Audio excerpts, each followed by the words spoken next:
This building on the corner of Gemmett's Lane is home to the Chronic Disease Research Center.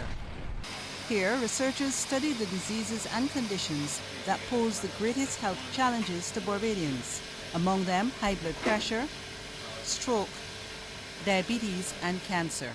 We're only actually now understanding in true terms what the extent of the problems, let's say heart attacks and strokes, which are very, very serious, what they are, because for that you need what are known as disease registries.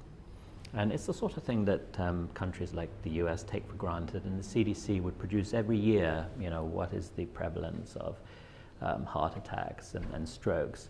And of course, the importance of that is not just for collecting the data for its own sake, but let's say that you mount an intervention, and in all likelihood the first truly national intervention that will come about, and it's already sort of started, would be, let's say, a salt lowering intervention. And if you don't have the existing baseline of how many strokes you have per year, you can have a great intervention, but you would have no idea whether it worked. To provide it with this important baseline data, the CDRC has therefore now established disease registries for strokes, heart attacks, and cancer. We are conducting these on behalf of the Ministry of Health. And it's not a research project as such, it's ongoing surveillance. And it will underpin any interventions that we may wish to implement. So it might be a countrywide effort like lowering salt, or it might be something to do with the healthcare sector. So for example, strokes, there's a 28-day follow-up, and we will know what the mortality is after that. So if a new stroke unit or some new procedures, maybe using clot-busting drugs, are implemented in the hospital, we'll then have a way of knowing, again, have they worked or not. The high rate of strokes in Barbados is of particular concern to health authorities, with the high level of salt in our diet being identified as a major contributory factor. We have an extremely high salt diet. Really high salt diet. And we also have in our population relative, what's known as salt sensitivity. So, the metabolism of someone from West African origin is different from a European origin person. And black people have this salt sensitivity. So it's not only that we eat a lot of salt, we're also very sensitive to it. Changing dietary habits over the years have impacted negatively on the population. If you look at the generations, if you just take a snapshot in time right now, we have a lot of centenarians. I think we're the second highest prevalence of centenarians per capita next to Georgia. And the centenarians would have grown up in a time not of plenty, but of very little, and might have even come through periods of malnutrition, undernutrition. But now we're in a time of plenty in terms of food and metabolism and what we eat. So we eat a lot of energy-dense foods. We have our own diet here, of course. So in America it might be hamburgers and pizzas, but we have macaroni pie and cuckoo and a lot of ground provisions and a lot of chicken and sauces and foods which are basically very energy dense. So in essence we have a different nutrition problem. It's no longer malnutrition, but it's still a nutrition problem. It's overnutrition. And while we have embraced the dietary and more sedentary lifestyle of the developed world, we're less equipped to deal with the consequences.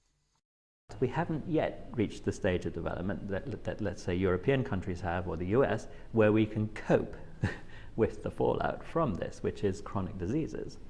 And so, the best standards of care, for example, for a stroke is to have a dedicated stroke unit, which does nothing but cope with the immediate aftermath of a stroke and also with the rehabilitation afterwards. And your best outcomes will come from that, but it's very expensive. Same thing with diabetes. The international standard of care is to have a multidisciplinary diabetes unit to cope with what I call the four horsemen. The four horsemen of diabetes. I mean, it's not really having a little bit of sugar in your blood that's the problem. The problem is that that will lead to blindness, that will lead to kidney disease, that will lead to diabetic foot and possible amputations, and to heart disease. Diabetic foot and the resulting amputations are currently engaging the attention of the researchers at CDRC. Professor Landis is directing the Wound Healing Study, also known as the WHY study, which is seeking to identify why diabetic patients in Barbados are so susceptible to developing diabetic foot, and how the most vulnerable can be identified before the complication sets in. It's cutting-edge research which will make a big difference in how medical practitioners treat diabetic patients. The whole point of the exercise, if our hypothesis is proven correct and we can better identify who is at risk, is just to put that information into the hands of the physician. I mean, it changes everything. It just changes everything because doctors make decisions based on diagnosis, and we want to put better diagnoses earlier in the disease trajectory before anything serious is happening into the doctor's hand. Professor Landis dismissed the often touted label of Barbados as the amputation capital of the world. Our doctors are not trigger happy here. Our surgeons, if anything, they have been criticized by external audits for not being radical enough in their surgery. So there's no truth in the supposition that our surgeons are too ready to cut. There's absolutely none. The WHY study is a follow-up to the Welcome Diabetic Foot study conducted by the director of the CDRC, Professor Anselm Hennis, between 1999 and 2003, which first brought to public attention the extent of the diabetic foot problem in Barbados. And the fact is, we were the first developing country ever to look at our problem with lower limb amputations in this way. And all our results were compared with the Canadas, the US, the Germanys, the England, etc. And lo and behold, we had worse rates of lower limb amputation, except I think for the Navajo Indians, which is living in Arizona, who had the highest rate of lower limb amputations in women. And what we also discovered in the 5-year follow-up was the mortality after a lower limb amputation was very serious. So if you had a major amputation, which is more than a toe, in other words, cutting your foot off, or even an above the knee amputation, the mortality was around 90% after 5 years. And that was the highest in the recorded literature. But again, we're comparing ourselves to the US, to England, Germany, etc. What, therefore, does the information coming out of that first study say to us? We think that we are the harbinger of what is to come. The International Diabetes Foundation has repeated over and over that there is just this diabetes epidemic just spilling across the developing world. And we are the harbinger of what is happening. And there's some slightly less robust data saying the same thing, coming out of Trinidad, coming out of St. Lucia, coming out of Tanzania. We are reporting what is going to be happening in the whole of the developing world. So, I would like to think that we're the diabetic research capital of the world, but not the diabetic foot capital. Why then is the complication of diabetic foot so prevalent in Barbadians? Professor Landis says genetics play a part. We're convinced that that is part of it. So there's one extremely prevalent genetic polymorphism that's present in 10% of Barbadians. It's only present in about 0.02% of European ancestry people. And so we have about 30,000 people walking around in Barbados with this trait. And we feel that that could predispose you to impaired wound healing. The WHY study is therefore carrying out genetic tests along with a host of other tests. Professor Landis explained how the study is structured. It's known as a case control study, where cases are people who come in and they have had a wound on their foot that hasn't healed and is not healing for 30 days, which is obviously not normal, and very often goes on to an amputation.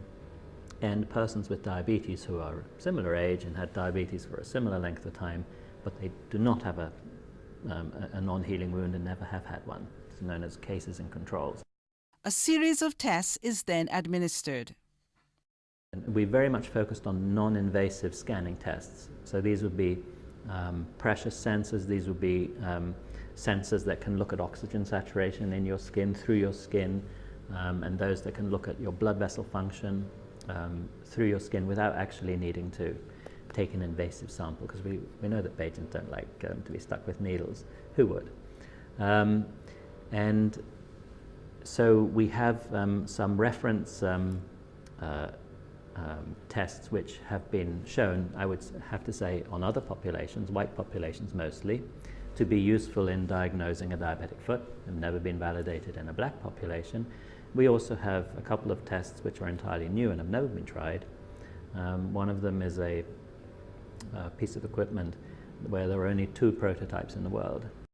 And then our prediction would be, once we complete the study and fully analyze it, that these new tests would predict the case but not the control.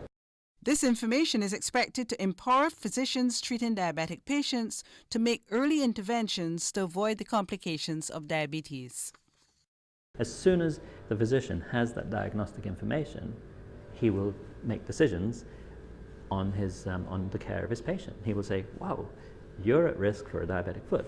We're going to concentrate on your feet, make sure that you do your daily foot examination, that you wear the right kind of shoes, that you don't wear high-risk shoes, and we can talk about what those are, because our studies identified that, and also go for regular tests, because glycemic control would need to be tighter. Wearing the right shoes is of utmost importance to persons diagnosed with diabetes.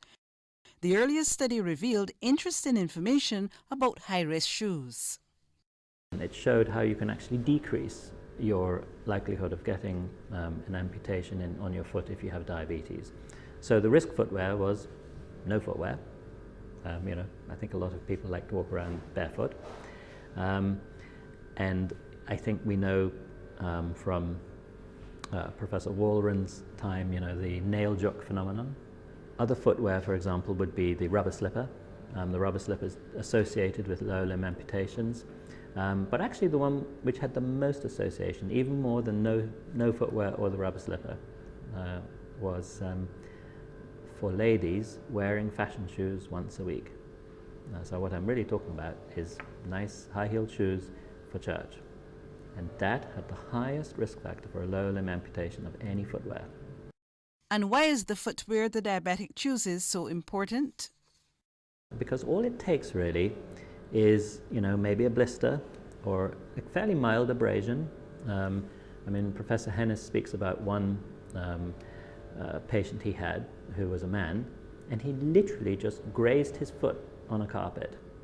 And, eventually it formed into this non-healing foot ulcer, which didn't heal for months and months, and eventually, the toe came off.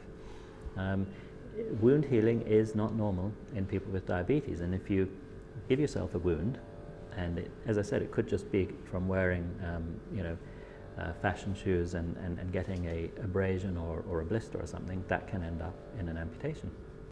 Because of this, he said, there was a significant protective factor which was identified in the study which all diabetics should take to heart. It's just looking at your feet every day. And maybe for persons who don't have diabetes, it's not so important. But for a person who has diabetes, because of this problem with the neuropathy and the loss of nerve function, they wouldn't know unless they looked and inspected their foot that they had, a nail or some foreign object sticking in their foot. So, the daily foot examination was significantly protective. The CDRC's wound healing study is well advanced. Its findings, when published, will be a valuable resource for health authorities, the medical community, and all who suffer with diabetes in their fight against this chronic non-communicable disease.